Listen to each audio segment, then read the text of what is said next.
Hello student, विज्ञान academy के माध्यम से हम आपको continuous video lecture class 11th और 12th का आपको अवेलेबल करा रहे हैं। आज मोशन इन स्ट्रेट लाइन का ये लास्ट वीडियो लेक्चर है, जिसमें हम आपको बताने जा रहे हैं solution of motion using calculus. आप बहुत ऐसा न्यूमेरिकल प्रॉब्लम्स आप मोशन में देखते होंगे जिसमें कि डिस्प्लेसमेंट टाइम इक्वेशन दिया रहता है, वेलोसिटी टाइम इक्वेशन दिया रहता है, एक्सेलरेशन टाइम इक्वेशन दिया रहता है और उससे तरह तरह के क्वेश्चंस पूछे जाते हैं। हम लोग उसका नाम देते हैं solution of motion using calculus. हम इसका थोड़ा सा बेसिक थ्योरी आपको बता रहे हैं, उसको आप गौर करें तो आपको काफ़ी हेल्प मिलेगा उस तरह के क्वेश्चन को सॉल्व करने के लिए। इंस्टेंटेनियस वेलोसिटी को हम लोग rate of change of displacement बोलते हैं। आपको दिखाई पड़ रहा है rate of change of displacement मतलब differentiation of displacement with respect to time. This equation gives instantaneous velocity. यदि आप डिस्प्लेसमेंट टाइम इक्वेशन आपको दिया हुआ है और उसका आप डिस्प्लेसमेंट का डिफरेंशिएशन कर देते हैं टाइम के रेस्पेक्ट में, तो एट प्रेजेंट वेलोसिटी आपको मिलता है जो टी पर डिपेंड करता है या नहीं भी डिपेंड कर सकता है। दूसरा है वेलोसिटी का डिफरेंशिएशन करेंगे dv/dt, यानी rate of change of velocity को एक्सेलरेशन कहते हैं या डबल डिफरेंशिएशन ऑफ डिस्प्लेसमेंट को एक्सेलरेशन कहते हैं। जैसे डिस्प्लेसमेंट का एक बार डिफरेंशिएशन किए तो वेलोसिटी मिला, फिर उसी का डबल डिफरेंशिएशन करेंगे तो एक्सेलरेशन होगा। ये दो चीज़ हमें याद रखना चाहिए, क्योंकि इसी के थ्रू हम लोग तरह तरह का कैलकुलेशन करते हैं। अब आप देखिए dv/dt और ds/dt का यूज़ हम लोग यूनिफॉर्म मोशन पहचानने में कैसे करेंगे, नॉन यूनिफॉर्म मोशन पहचानने में कैसे करेंगे। यदि आपको डिस्प्लेसमेंट टाइम इक्वेशन दिया हुआ है और उसका एक बार आप डिफरेंशिएशन करते हैं ds/dt और यदि रिजल्ट आपका कांस्टेंट आता है, मतलब वेलोसिटी कांस्टेंट मतलब यूनिफॉर्म मोशन, फिर आप उसका डिफरेंशिएशन करते हैं और एक्सेलरेशन यदि 0 आ जाता है तो फिर वो कहेगा कि यूनिफॉर्म मोशन में एक्सेलरेशन 0 होता है, इसलिए that displacement time equation represents uniform motion. उसी तरह से for non uniform motion ds/dt यानी velocity depends on time. Velocity मिलेगा लेकिन टाइम रहेगा उसमें, यहाँ पर टाइम नहीं रहेगा। उसी तरह से एक्सेलरेशन के लिए dv/dt करेंगे, यदि कांस्टेंट आ गया तो यूनिफॉर्मली एक्सेलरेटेड मोशन, और यदि वेरिएबल आ गया यानी टाइम पर डिपेंड करने लगा तो नॉन यूनिफॉर्मली एक्सेलरेटेड मोशन। अब इसको यहीं पर छोड़ दीजिए आप। हम लोग कुछ एग्जाम्पल्स देखते हैं। हमारे पास मोशनल इक्वेशन बहुत सारे हैं, लेकिन हमने चुना है डिस्प्लेसमेंट टाइम इक्वेशन को। s = ut + ½ at²। ये यूनिफॉर्मली एक्सेलरेटेड मोशन का इक्वेशन है, ये हम लोग को पता है। s डिस्प्लेसमेंट है, u इनिशियल वेलोसिटी है जो बदलता नहीं है, वो कांस्टेंट है, और एक्सेलरेशन भी कांस्टेंट है। और इसी के पैरेलल एक दूसरा इक्वेशन हमने लिया है x = 2t + 3t²। यदि दोनों इक्वेशन में आप कंपेयर करें तो कोई फर्क नहीं मिलेगा। s के जगह x लिखा हुआ है, u के जगह 2 मीटर पर सेकेंड है, t के जगह t है और a/2 के जगह 3 है। यानी डायरेक्ट आप कंपेयर करके भी निकाल के देखें तो a का value 1.5 metre per second square आपको मिलेगा। फिर आप देखिए कि ये इक्वेशन और ये इक्वेशन एकदम एक जैसा है। आपको मोशन के रूप में यहाँ लिखा हुआ है, इसलिए लग रहा है कि ये फिजिक्स का s = ut + ½ at² है, लेकिन इसी को मैथमेटिकल रूप यदि दे दिए तो सेम चीज रिप्रेजेंट कर रहा है, कोई दूसरा चीज नहीं है। अब आप देखिए इस इक्वेशन को, डिस्प्लेसमेंट टाइम इक्वेशन को आप एक बार डिफरेंशिएट करिए तो वेलोसिटी आपको मिल जाएगा। ds/dt करेंगे तो ds/dt मैंने डिफरेंशिएशन ऑफ पूरे इक्वेशन का डिफरेंशिएशन करेंगे टाइम से, तो u कांस्टेंट है रह गया, t का 1 हो गया, प्लस a/2 कांस्टेंट है और t स्क्वायर का 2t हो गया, 2 कट गया। सो आपको देखिए क्या मिला, v = u + at, है ना इंटरेस्टिंग। इसका मतलब हुआ कि जो इक्वेशन हमें दिया हुआ है पहले से वो ऑलरेडी इंटीग्रेशन और डिफरेंशिएशन के लिए रेडी है, हम उसमें कहीं से भी गलती नहीं निकाल सकेंगे। आप एक बार फिर से इसका डिफरेंशिएशन कर दीजिए तो आप देखिए एक्सेलरेशन मिलेगा। सो u कांस्टेंट है 0 हो गया, ये कांस्टेंट है अलग है, t का 1 हो गया। सो dv/dt = a, यानी इसमें टाइम नहीं आया, यानी कि ये कांस्टेंट है। यानी यूनिफॉर्मली एक्सेलरेटेड मोशन में वेलोसिटी टाइम पर डिपेंड करता है, एक्सेलरेशन कांस्टेंट होता है। This is verified. अब उसी के पैरेलल इसमें आइए, एक बार हम लोग डिफरेंशिएट किए तो dx/dt represent the velocity, 2t के जगह 2, t का 1 और 3t², t स्क्वायर का 2t होगा, सो 6t। So v = u + at आया। देखिए यहां पर a का वैल्यू एक्सेलरेशन है, a आप फिर से यहां देखिए a = dx/dt जो किए हम लोग, इसका फिर से डबल डिफरेंशिएशन कर रहे हैं, a = dv/dt करेंगे। यहां पर आप ऐसे लिखिए a = dv/dt, यानी इसका डिफरेंशिएशन किए, 2 का 0 हो गया और 6t का 6 हुआ। सो एक्सेलरेशन कितना आ गया, 6 मीटर/सेकंड²। हम लोग यहां देख सकते हैं कि डायरेक्ट यहां पर यदि हम लोग निकालते इसको देख करके तो a/2 के जगह हम लोग 3 लिखते तो a = 2 × 3 6 मीटर/सेकंड आपको यहां पर भी मिलता। हम लोग ऐसे भी निकाले वही मिला, और इससे कंपेयर करके भी निकालेंगे तो वही मिलेगा। अब ये इस तरह से हम लोग डिफरेंशिएशन के थ्रू, कैलकुलस के थ्रू मोशन को एक्सप्लेन करते हैं। एक क्वेश्चन में तरह तरह चीज पूछा जा सकता है और सारे क्वेश्चन का आंसर हम लोग एकदम बेहिचक दिया जा सकता है। आगे देखिए, एक हमने क्वेश्चन यहां पर लिया है आपके हेल्प के लिए।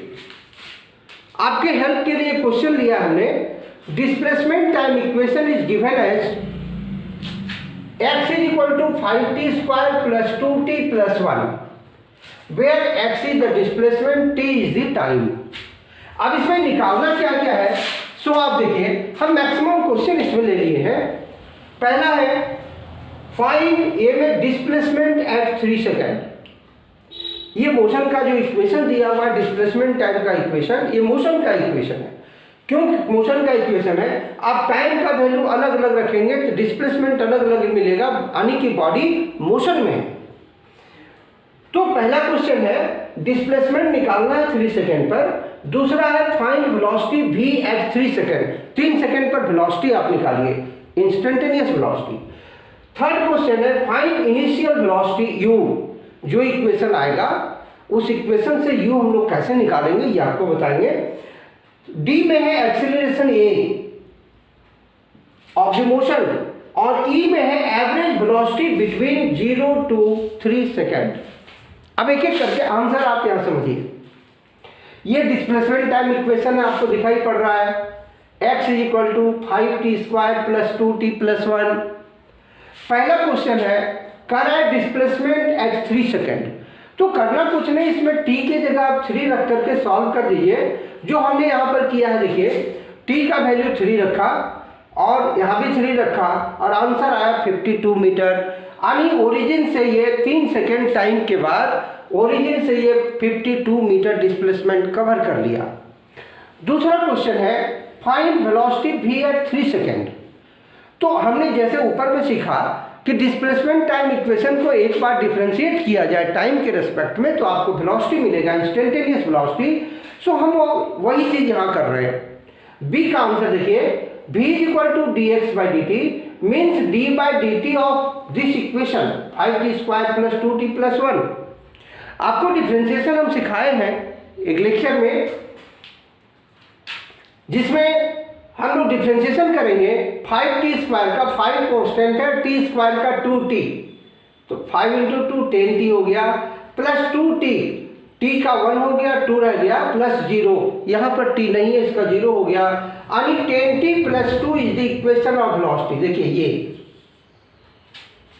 इसके बाद कह रहा है कि वेलोसिटी 3 सेकंड पर निकालिए, तो जो वेलोसिटी का इक्वेशन आपको मिल चुका है उसमें t का वैल्यू आप 3 सेकंड रखिए, तो आपको वेलोसिटी मिलेगा 10 × 3 30 + 2 32 मीटर पर सेकंड।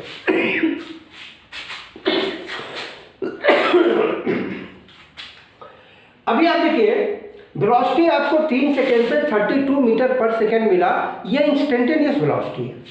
क्वेश्चन नंबर सी में है, सी में फाइंड इनिशियल वेलोसिटी। यहाँ पर आपको गौर करने वाली चीज है कि यदि कोई बॉडी मोशन में होता है और घड़ी लेकर हम खड़े होते हैं, तो जिस समय घड़ी हम देखना शुरू किए यानी t = 0 हम लोग जिस समय लेते हैं वही इनिशियल वेलोसिटी होता है। तो आप जो इक्वेशन वेलोसिटी का मिला उसमें t को यदि आप 0 पुट कर देंगे तो जो बच जाएगा वही इनिशियल वेलोसिटी होगा कि नहीं? यानी किसी भी वेलोसिटी टाइम इक्वेशन में t को आप 0 करेंगे, मतलब कि वो जो वेलोसिटी बताएगा t 0 करने के बाद वही इनिशियल वेलोसिटी होगा। सो यहाँ पर t को हम लोग 0 यदि पुट कर दिए, putting t = 0, initial velocity in velocity equation u = 2 metre per second. देखिए ये इनिशियल वेलोसिटी हो गया।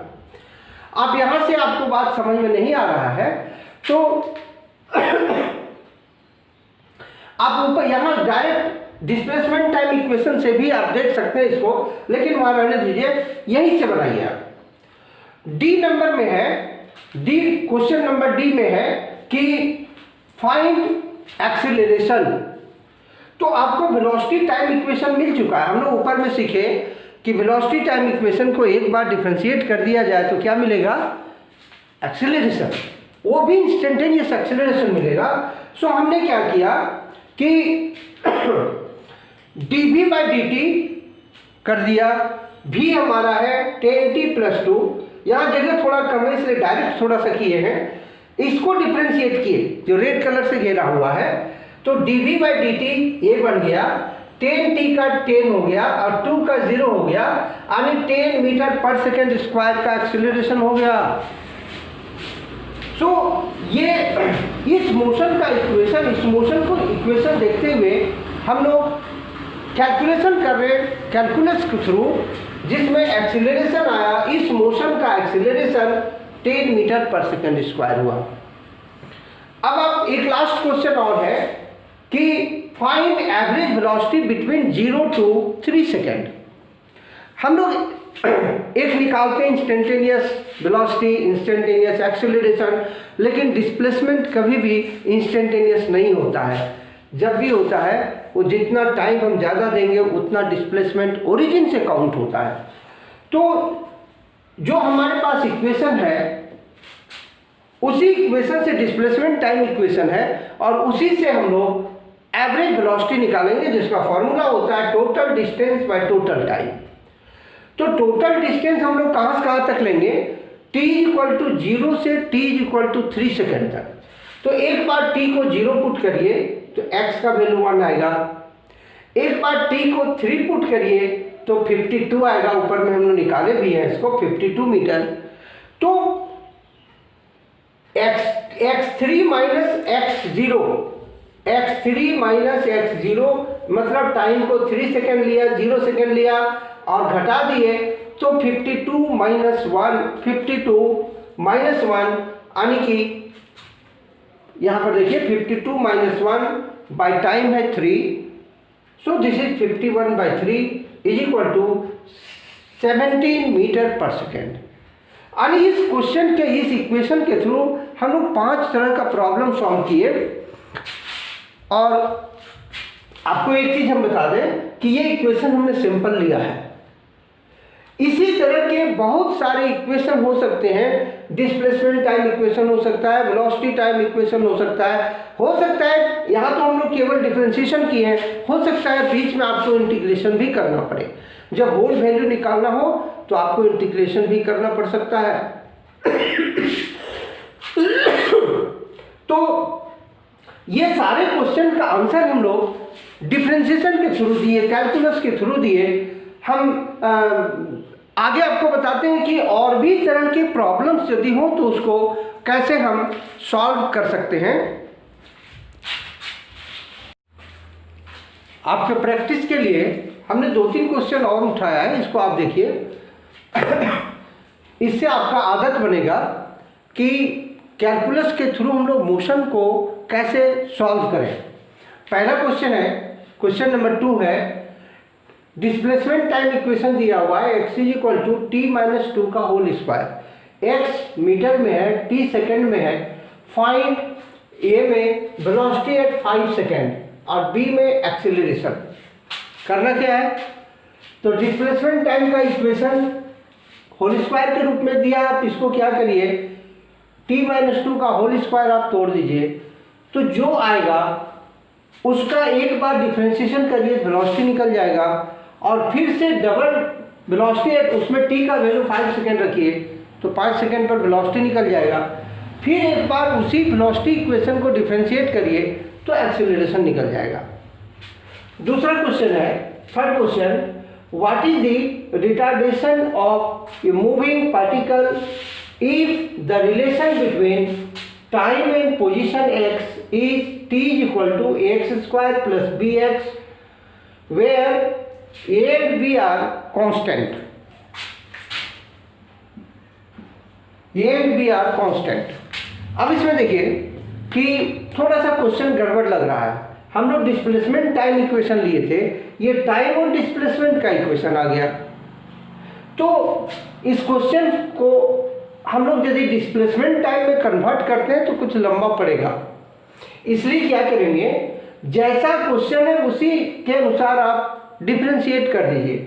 टाइम का डिफरेंशिएशन x के रेस्पेक्ट में करिए आप। तो टाइम के डिफरेंशिएशन x के रेस्पेक्ट में करेंगे तो dt/dx निकलेगा, उसको आप उलट दीजिए तो dx/dt हो गया आपका b। फिर जो dx/dt आया यानी जो वेलोसिटी आया, उसको एक बार फिर आप डिफरेंशिएशन कर दीजिए तो एक्सीलरेशन निकलेगा, और उस एक्सीलरेशन का आंसर आएगा माइनस में आएगा। लेकिन यहाँ चूंकि रिटार्डेशन लिखा हुआ है इसलिए आप प्लस में आंसर लिखिए 2a/2ax + b का होल क्यूब। नेक्स्ट क्वेश्चन है, लास्ट क्वेश्चन, ये देखिए, the acceleration a in m/s² of a particle is given by a = 3t² + 2t + 2। If the particle starts with velocity 2 m/s at t = 0, find the velocity at the end of 2 seconds।